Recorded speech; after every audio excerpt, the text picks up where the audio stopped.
नमस्कार दोस्तों, मैं रजनीश कुमार एक बार फिर से आप सभी का स्वागत करता हूं अपने YouTube channel study with Rajneesh में। दोस्तों, जैसा कि आप सभी जानते हैं, मैं प्रतिदिन भारत के भूगोल का वीडियोज अपलोड करता हूं और इसी कड़ी में मैं एक नई वीडियो के साथ आ चुका हूं।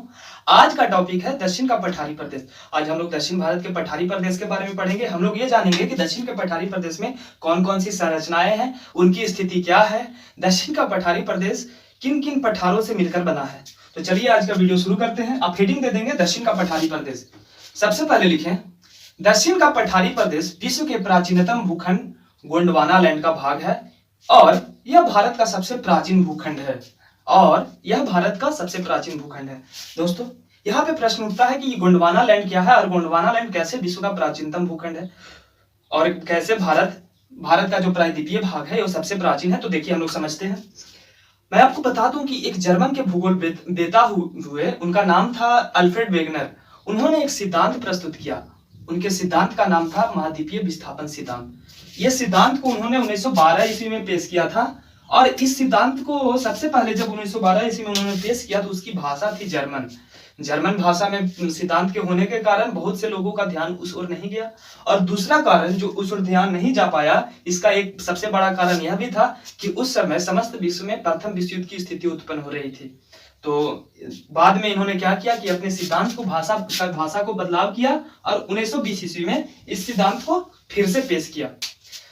इन्होंने अपने सिद्धांत में बताया कि आज जहां पे समस्त महाद्वीप 7 भागों में बटे हुए हैं, वे एक समय पे एक ही में थे और उस विशाल भूखंड को उन्होंने जर्मन भाषा के पैंजिया शब्द से सूचित किया है।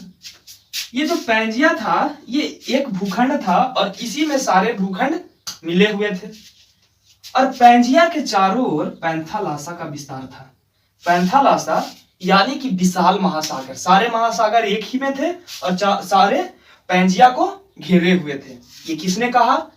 तो अल्फ्रेड वेगनर ने कहा। अल्फ्रेड वेगनर कहाँ के थे? जर्मनी के थे।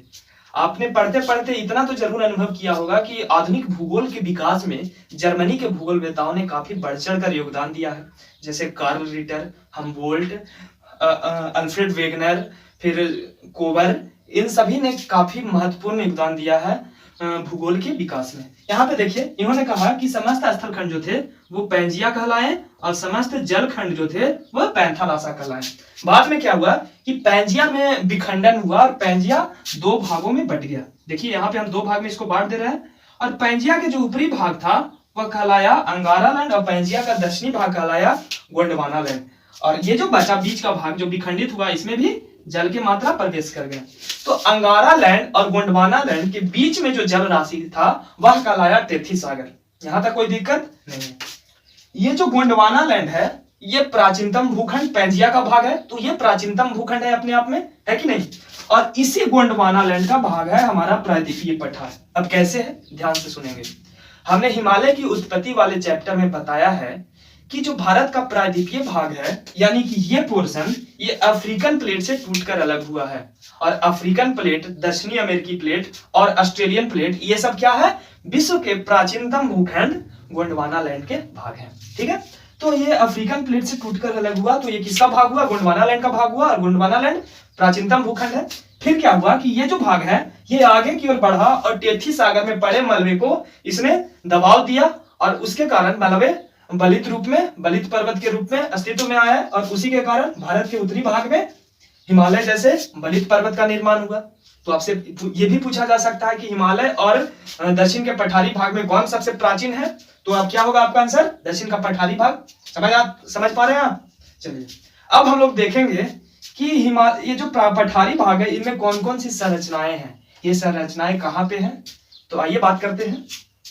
ये देखिए, जो प्राचीन भारत था यानी कि हिमालय की उत्पत्ति से पहले जो भारत था वो इस रूप में था। देख पा रहे हैं आप? इस रूप में था और मलबे के जमाव से, टेथी सागर के मलबे के जमाव से जो बलन पड़ा और जिससे हिमालय पर्वत उत्पत्ति हुई, तो फिर ये स्थिति उत्पन्न हो गई। देखिए ये क्या हुआ कि हिमालय पर्वत उत्पन्न हुआ। देखिए क्षैतिज रूप में यहाँ पे दिखाने का प्रयास किया हिमालय पर्वत, और हिमालय से बहुत सारी नदियां निकली और मध्यवर्ती भाग में अपने मलबे के निक्षेप से मध्यवर्ती मैदान का निर्माण की। तो ये हम लोग अगले वीडियो में पढ़ेंगे।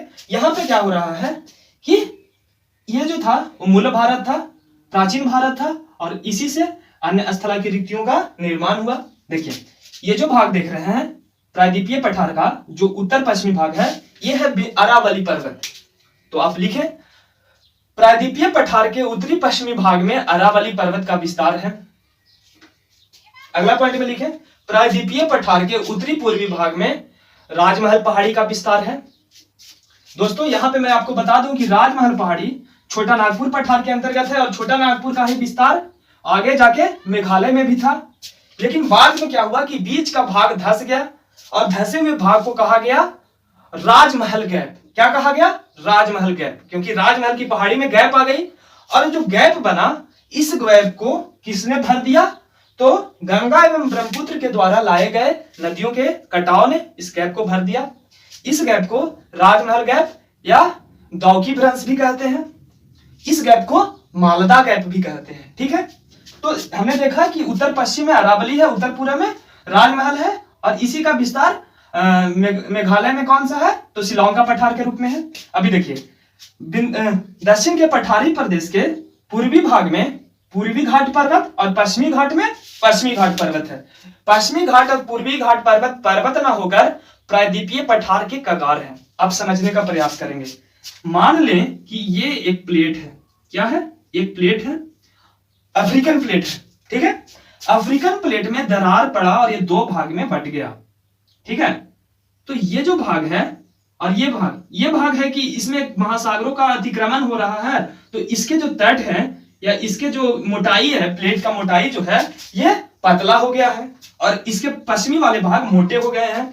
तो इसी पतले और मोटे होने के कारण क्या है कि प्रायद्वीपीय पठार का जो पश्चिमी भाग है यानी कि पश्चिमी घाट पर्वत है वो अधिक ऊंचा है और पूर्वी घाट पर्वत इसके तुलना में कम ऊंचा है। तो देखिए यहाँ पे देखिए ताप्ती नदी के मुहाने से लेकर यहाँ पे नीलगिरी घाट से आगे बढ़ते हुए कन्याकुमारी तक पश्चिमी घाट पर्वत का विस्तार है। पूर्वी घाट पर्वत का विस्तार हुगली नदी के मुहाने से लेकर ये देखिए यहाँ तक पश्चिमी नीलगिरी घाट तक है। नीलगिरी घाट पे क्या होता है कि पश्चिमी घाट पर्वत और पूर्वी घाट पर्वत आकर मिल जाते हैं और एक पर्वतीय घाट का निर्माण करते हैं। आप देख पा रहे होंगे यहाँ पे दिखाया है घाट के रूप में। नीलगिरी के घाट के दक्षिण में भी पश्चिमी घाट पर्वत का ही विस्तार है।